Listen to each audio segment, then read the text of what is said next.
Hello and welcome to Movie Show. Let's look at a Zambian absurd film titled, I'm Not a Witch. Spoilers ahead. Watch out and take care. The film opens with a bus of tourists driving into a witch camp. They take pictures of elderly witches, all of whom are tethered to an enormous spool of ribbon. Their tour guide explains that the ribbon keeps them from flying away.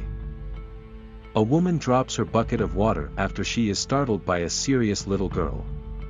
The woman furiously informs the authorities that the girl, and her sinister powers of witchcraft must be to blame. The villagers regard her with a kind of contemptuous loathing as they do not know who her parents are or where she came from. One of the villagers tells Officer Josephine that the mysterious girl chopped one of his arms off with an axe but reveals that this happened in a dream. Mr. Bonda is interrupted from his bath by a call from Officer Josephine. The officer explains that someone at her police station has been accused of being a witch. Bonda does not seem surprised by the news until Officer Josephine tells him that the accused refuses to confirm or deny the witchcraft charge. Mr. Bonda takes the girl to a witch doctor, a real witch doctor. The man proves that he is a true witch doctor, and is not simply playing cosplay, by stripping to show that he has nothing to hide. Found guilty by way of a ritual that involves a circle and a beheaded chicken, the girl is taken to a small camp made up of elderly witches, each of whom is tied to their own large spool of white ribbon. She tries to escape but is restrained with a ribbon like the other witches and forced to spend the night in a small shed. The bumbling Mr. Bonda is in charge of all things witch-related at this makeshift labor farm, and he informs the girl that she remains free at any time to cut her ribbon. If she does, she will be transformed into a goat and eaten by the people of the village. The girl chooses to be a witch rather than a goat. The 8-year-old labors in the farm alongside other witches.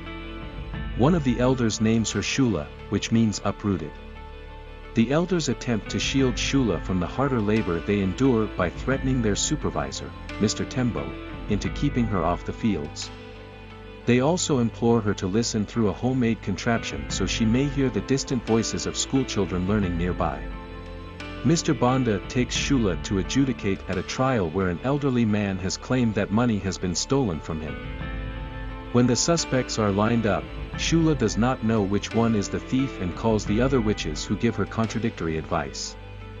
Nevertheless, Shula is able to correctly guess who the thief is and is rewarded for it. Mr. Bonda takes Shula to his home where she spends the day with his wife. Mrs. Bonda is nice and kind to the child and reveals that she too was accused of being a witch. Fortunately, she got married, gained respectability, and was, therefore, cut loose from her ribbon.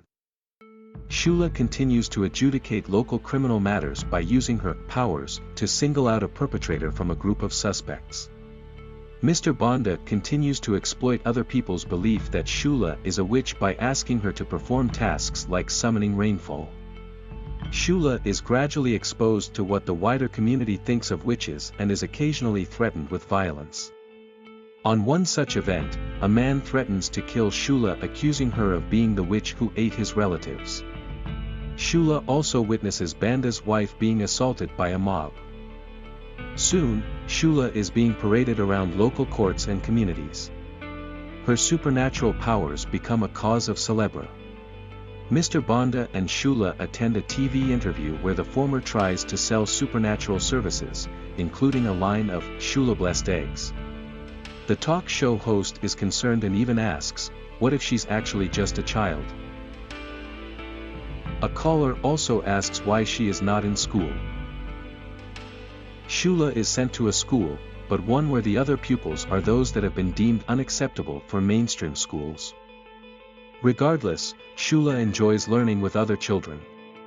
Mr. Bonda is ordered to take Shula from school, up to when she can make it rain. The witch doctor and a farmer drag her away from the school by her ribbon. She performs a rain dance and exhausts herself trying to produce results. That evening the women back at camp ask her why she is unhappy, and in response she says that she wishes she had opted to become a goat. According to Shula, it's better to be a goat because they are free to move around and can choose what they eat. When the women are asleep, she's seen leaving the tent and gathering her ribbon to its end. In the morning, two men dump a body in the field and the witches are seen mourning for Shula, although it's ambiguous how she died or whether it is her body. As the women celebrate her death, it begins to rain. The truck that carries the women around is shown to be empty, and the ribbons that held them hostage are flying free. Please like the video, and subscribe to support the channel.